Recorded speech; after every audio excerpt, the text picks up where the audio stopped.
welcome everybody. Are we, like, anybody who can Zoom is out there now? Yes. Okay. Do we have anybody out there? We do not. Do not. Okay, didn't think we would. All right.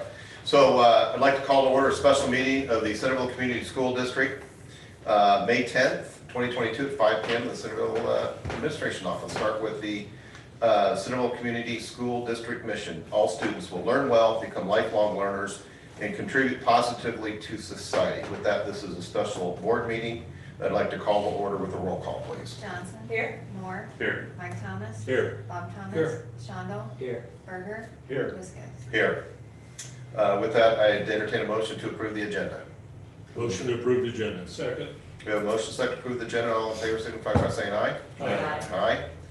Motion, or the agenda is approved. We'll go into new business, and this is where we'll turn it over to Mr. Feeney to talk through the new business and once, his review. And then once we do that, we will go into closed session. Sounds good, thank you. It's a pleasure to be here again. Let's start with overview of your candidate pool, and if I can remember where I put it. Thank you. Overview of candidate, oh. I knew we had set it up once. And Lisa, I'll send you a copy of this that you're welcome, then I'll put it in PDF format when I email it to you. You can send it out to everybody on staff, put it in paper, tape it to a wall, whatever. None of this is confidential, okay? It's just to give you an idea of what your pool looks like. We did do that.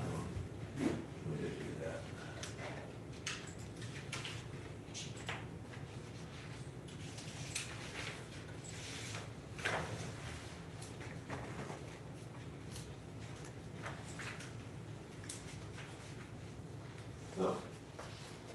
Okay. This new computer with Windows 11, I'm still figuring it out, because my screen looks different than what's projecting. It's like, why does it do that? All right, what you ended up with 19 submitted applications, so we're probably another half dozen that had started and then didn't. And we reached out to all of those people as well as some others. And so considering that you're in mid-May, 19 applicants is pretty much good. It really is. I think I told you optimistically, and I was being optimistic, we might get 15. That would be my goal. So it was better. So, and yeah, we'll break it down. It's still a pretty male-dominated pool, and that would be a statewide issue, frankly. You had one female applicant in 18 that were male.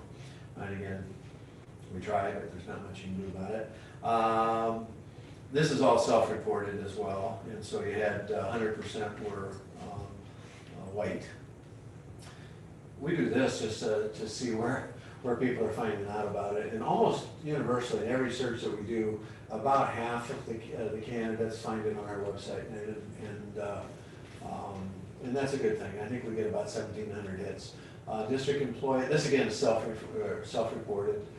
Some go to Teach Iowa, and if they did it right, and I think everybody but 2 people did it right, where they went to Teach Iowa, you have to post it in Teach Iowa by law, but it takes them to our website, and a couple people didn't follow directions so well. And then social media, so it just gives you an idea. And what we're going to do here when we get into closed session, this is, if you've heard us use the term candidate rating table, this is what it looks like, or similar anyway. Across the top, name, their current position, the salary numbers that were on the sheets that were sent to you, that's their current salary. And it's not total package, it's just salary, and that's self-reported as part of the application process. We don't double check it, but I don't know why anybody's lying their salary. And then the rating we no longer do, we'll have to take that off there. Then the first part at the top, you'll see professional experience, how long they've been doing everything. And generally, we try to track it back to even give you some idea what they taught before they became an administrator. I always think that's interesting. And then we pick out things, skills and experiences. 95%, maybe higher, of all of those bullet points come out of the confidential recommendations. Stuff that you haven't seen yet. You know, you've gotten the cover letters and the resumes and the submitted letters of recommendation. This page should have some stuff. It'll be some similar stuff, obviously, but I think I told you the last time, I will skim maybe the letters of recommendation. I spend all my time with the confidential one because it's just, more accurate is what we found. So that's that. And then we also talk about when their license is up, or if they don't have a license, and give you the dates and all of that. And then if there's some concern, oh, and then there's usually some quotes there from people that we think might make some sense. Then concerns and deductions, we don't deduct anymore because we moved away from the point system, but if there's something, if somebody's had a separation agreement, for instance, we'll put that in there, or if there's a scathing comment from his or her superior in their current job, we'll put that in. You as a board need to know as much information as you can, and that's what we try to do. And then if there's something pops up on social media, what we do after this then, sharing a hiring update, you know, in light of the time available, I probably wouldn't do that. I'd probably just send this out to people. They can read how many candidates you had at this point. You'll have it public for the videotape as well. I probably just wouldn't at this point, but I'll send that to Lisa and you can disseminate it as you want to. Invite candidates to screening interviews. You have to first decide if you want to do screening interviews or you want to go straight to formal interviews. That was presented to you as options, and tonight's the night that we make those decisions. When I say we, you make those decisions. Finalize formal interview locations, rooms, and Bob, I heard you guys talking about that, and you got a plan coming together. So we want to put all the details together tonight for what the rest is happening down the stretch. Finalize interview teams, and last I knew, we had quite a few, and I don't know where we're at, but we'll get that. Everybody's gonna feel good about where we're at by the time tonight's over, okay? That we're in line to do. And again, candidate names are confidential. I'm gonna say this for anybody that might be listening later, if this is recorded, is that we feel real strongly, we instruct every board that we work with, that it has to be confidential. And that sometimes flies in the face, and you take some crap from people out in the community that, why can't you talk about that? I get that. But the reason is, especially this time of year, if the candidates can't have confidence that they can apply without it getting back to their home district until further into the process, they won't apply. Plain and simple, you're gonna lose applicants. You would not have had 19 applicants. You would not have, period. And so, we instruct the boards, and if somebody in the community doesn't like that, blame us, because you're just following what you're paying us to do, and that's to advise you. Okay? It's pretty important stuff. Still needs to remain confidential. It will be confidential until you, well, if you name finalists, it'll be quicker. Go straight to finalists. If we do semifinalists, then finalists will be named next Tuesday, week from today. Are the semi-finalists named? No, Okay. it's confidential. Just want to make sure. Yep, everything's still confidential, this needs to be, okay? That's just a quick overview of the, of your pool. Okay. Then review the stakeholder survey, let's take a look at that.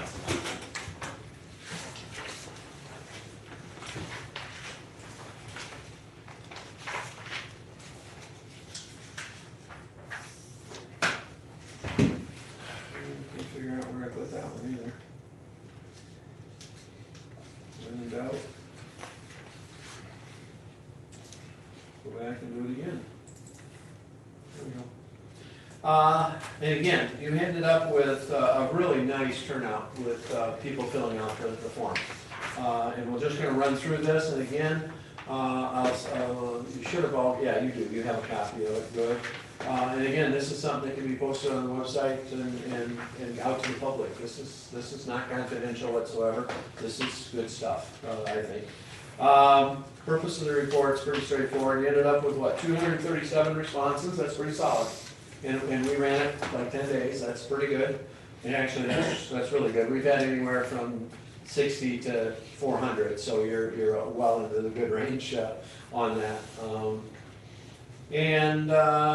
There's the breakdown of people that responded. And again, that's self-selected, remember, in the survey, so assuming it's accurate. Some people, there's an other category, and some of them added in a whole bunch of singletons, and that's okay. We got their input, that's the main thing. Okay? All right, these are strengths, and again, so you know, that there's a large bevy of information in this thing. It's a big document. The Donovan Group, who is a partner with Grand Marais Leader Services, Trent did this. Donovan Group is it's a PR firm, basically, marketing firm out of Cedar Rapids, or Cedar Falls, excuse me. They get this and then they put it together for us. They're the ones that will be doing your press release when the time comes. They'll be doing a little video at the end of your successful candidate. And so they went through and synthesized some stuff. And again, I don't know if there's any surprises here to you, what was listed, what they came up with as strengths. They all seem like good things, obviously. And then they pick out some quotes, okay, that you can read. And again, we'll make this public. I mean, it should be public. It's public information for sure. Let them look at it. But lots of things to be proud of within Centerville. Okay, really there are. Now, does that mean it's a perfect place? Well, not exactly, but what a place is perfect, you know? And so then you get into some of the challenges that surfaced. And I gotta tell you that the first one, staff retention, has been in almost every search we've done this year. It is the critical issue in front of schools right now, is finding and keeping quality staff. It's a problem. The second one, behavioral issues among students. That one's regularly on this list as well. This is not something that's uncommon. It's just something to be aware of. At least that's perception of the people that did the survey. Morale of students and staff. That one comes up quite often as well, you know, and some of that is, well, I don't know about here, but virtually every school that we've been in is coming off the pandemic, and that's an extremely high stress time. And people are just dadgum tired right now. And when you're tired, that tends to drag you down. And not that that's the only reason, but it's pretty common. Communication, that one's almost universal. Declining enrollment, well, that just is what it is, truthfully. But the goal is that you have school that is able to weather that and build back up. So anyway, any surprises to any of you with the challenges? Anything jump off the page? Did they have the applicants, were they privy to this? Not yet, but we will. Especially the desired characteristics, because they will start hearing their thoughts to what it is that you're looking for. Definitely. I don't know if you know the answer, but from the largest school to the smallest school, where's Centerville ranked? We used to be about 40, but do you know where we are now? Oh, I don't, without Okay, looking. no, that's Yeah. okay. I tried to look at it, but my telephone kept slopping around. I never got to, I could get down to about 30 and then it just went. No, I'm with you. Okay, now these are the things that we're gonna talk about of the desired characteristics is what we're gonna push here, desired qualifications, depending, doesn't matter, same term. And this is what your results are, and this is hard to read truthfully, so that's why I put together the spreadsheet, which I'll pull up here shortly, and put them in order. But you had some really good things. Recruits, hires, and supports quality staff is what that one is, and you see that's the top getter for the professional skills. Echoes perfectly with what was just said, you know, with the fact that's a big deal. Promotes a community of care for students is one of them. Meaningfully engages with the community. That's a theme that comes out here on a lot of these. And there's the breakdown that they round them off. I'll pull the spreadsheet up here in a minute, but that's the order of the professional ones, okay? And your task, and we'll help you with it, but ultimately it's your decision, is to come up with 6, 7, 8, 9, no more than 10 of these things that you really want to focus on, so that we can build questions about these things. We want to focus in on those things in your next candidate. There's not a magic number that you have to have. There's not a magic number of professional versus personal. It's, what do you want? I mean, that's bottom line. What do you want in this person? Here are the personal traits. Is approachable, accessible, and welcoming was overwhelmingly the number one.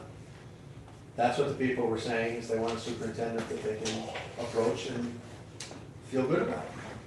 It just is what it is. It's a good characteristics. And then demonstrates ethics and integrity. I thought that was interesting as well. You want that to be unquestioned. And there's that list as well, okay? And the advice part, we're not gonna spend a lot of time with, but, you know, that's a question that's kind of interesting. And whoever your successful candidate is will find this section really useful. And when we do the onboarding with them, we go over this with them. And sometimes there's really good nuggets in there. It helps them, you know, not step into, you know, step over some landmines and do some things a little quicker. It's kind of interesting, okay?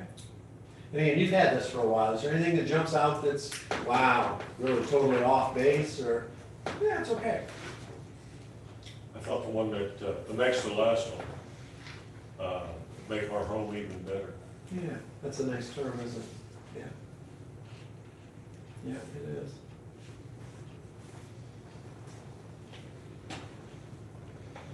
Okay, now I'm gonna attempt to find the. Oh, God. I was so proud of myself. I got all this stuff set up to begin with.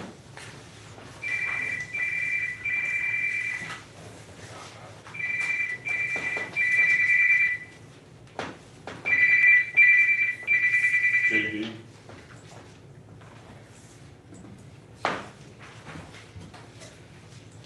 Okay, what I did here is, I took the top, whatever number there is there, 12, I think, characteristics, and I just arbitrarily, and I sent this to you so you had a chance to look at it a little bit, I just picked 20%.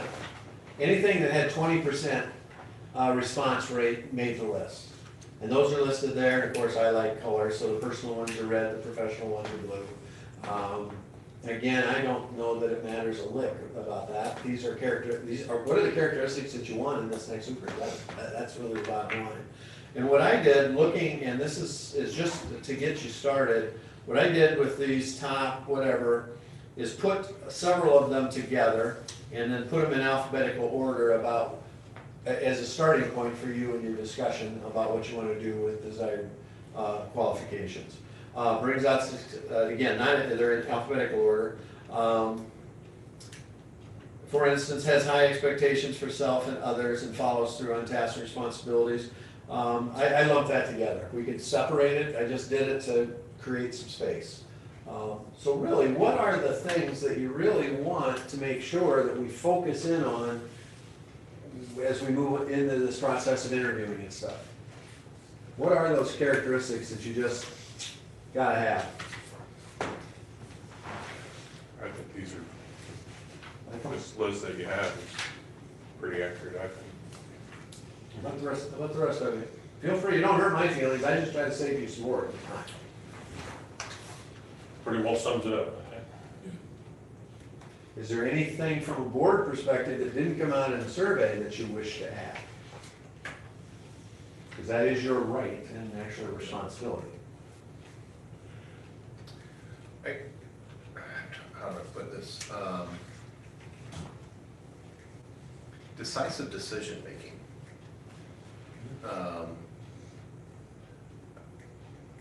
From my couple years on the board right now, I've kind of struggled with, you know, sometimes what is the board's role versus the superintendent in decision-making?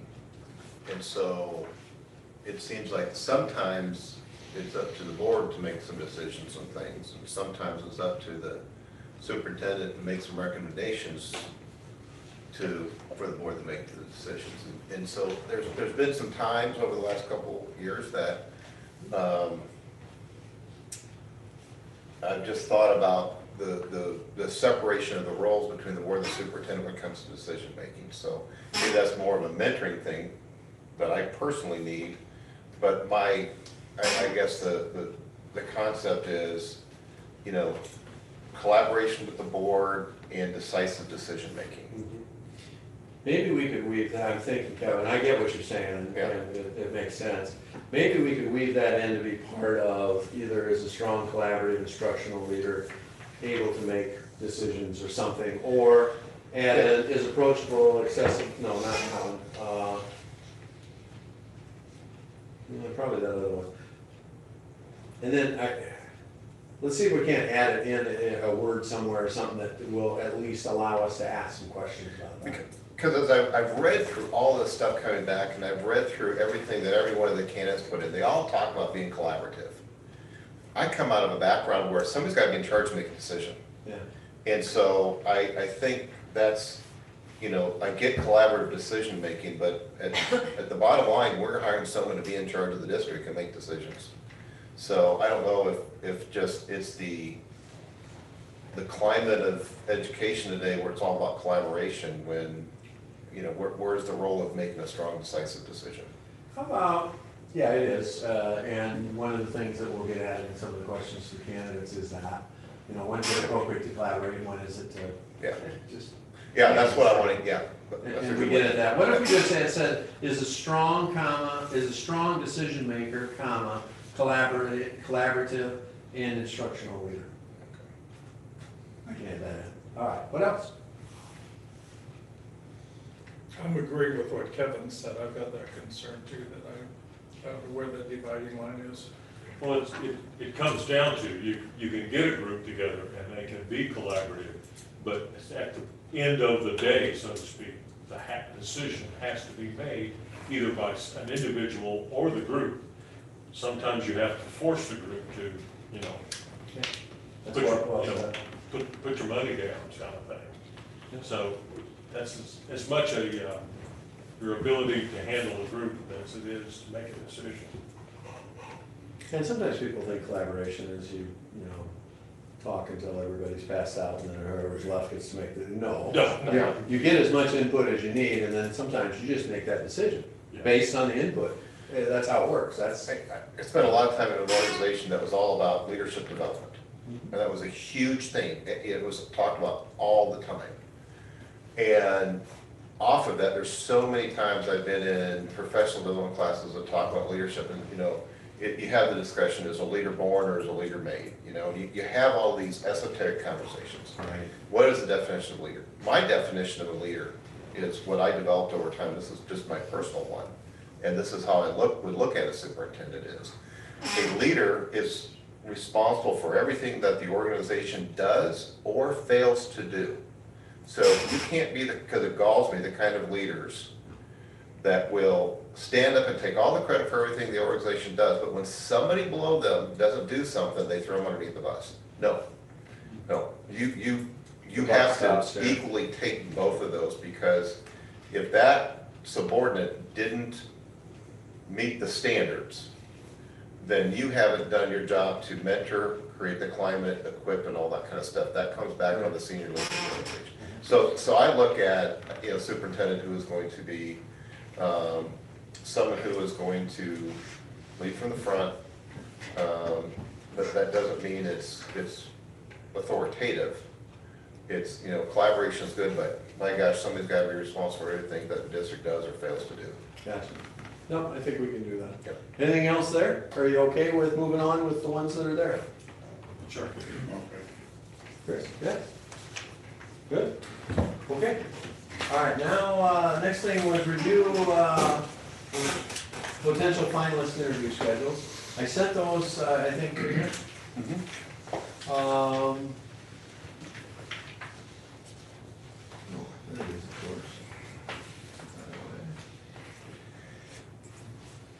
This is the, three-person, it is 3% and 4-person. And what you had instructed me was that everybody starts at the same time, which is much more efficient, truthfully. Yeah. Staggered start is a little, paced a little nicer, but you're here a lot longer. That's what it would look like. Generally in these, we try to, if you see like the mixed interview teams, they go back to back to back. School board, you're the one that gets shafted a little bit. You've got one at 12 o'clock. And then we should have done the same with the admin team. No, admin team has a break too.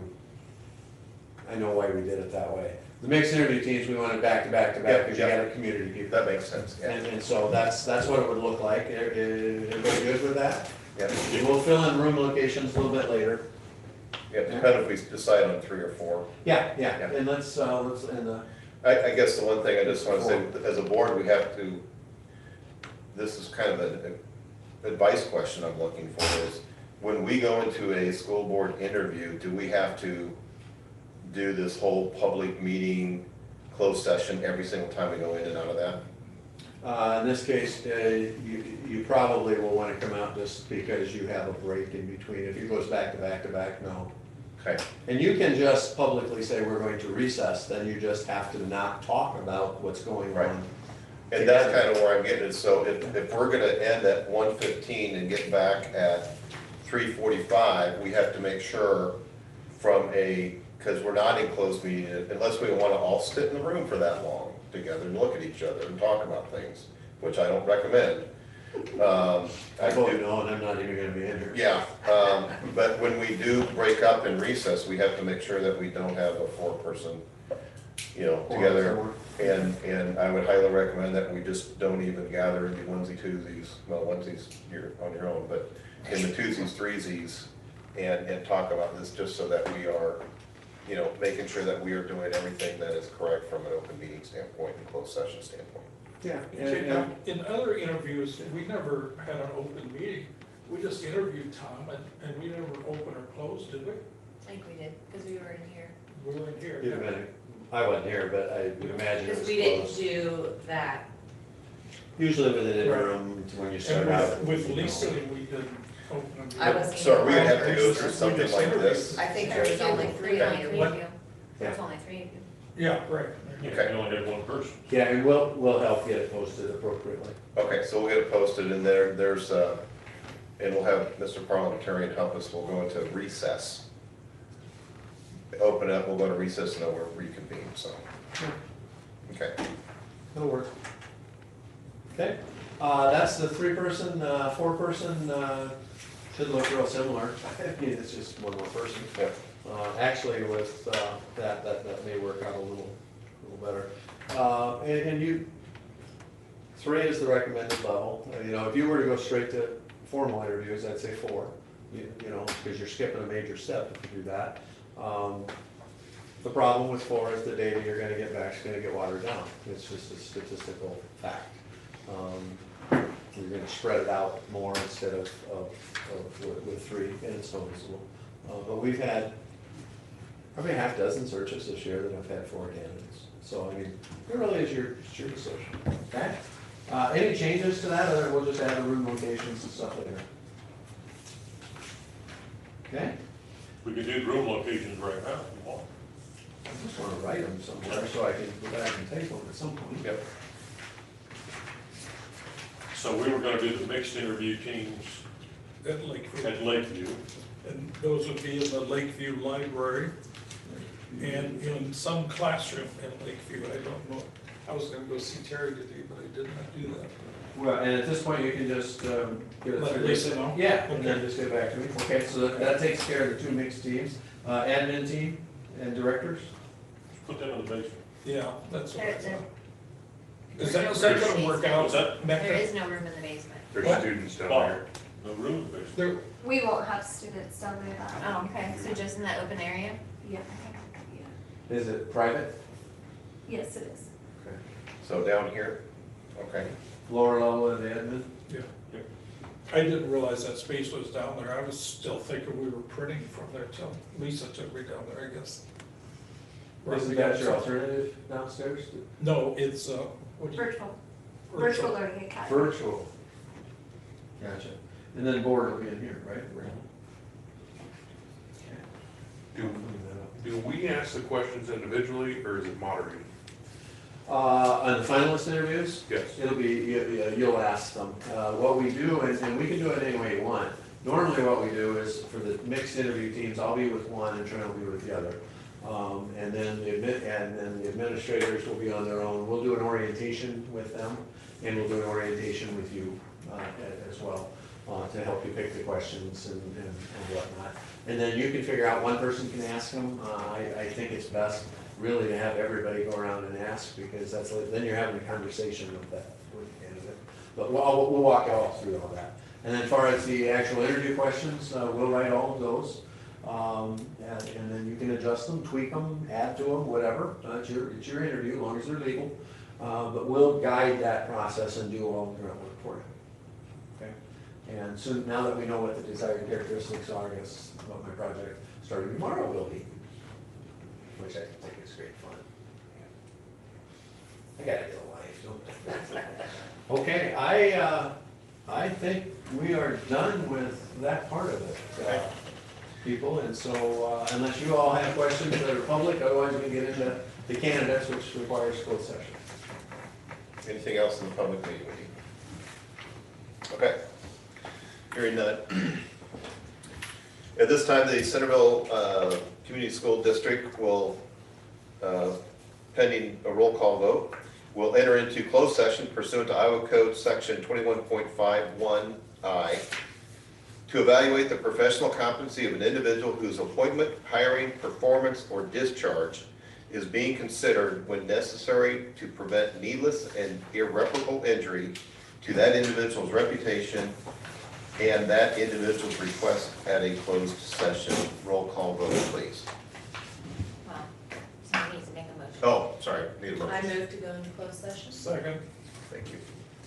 We have a motion, a second to go into closed session. Roll call vote, please. Johnson? Yes. Moore? Yes. Mike Thomas? Yes. Bob Thomas? Yes. Shondell? Yes. Berger? Yes. Liston? Yes.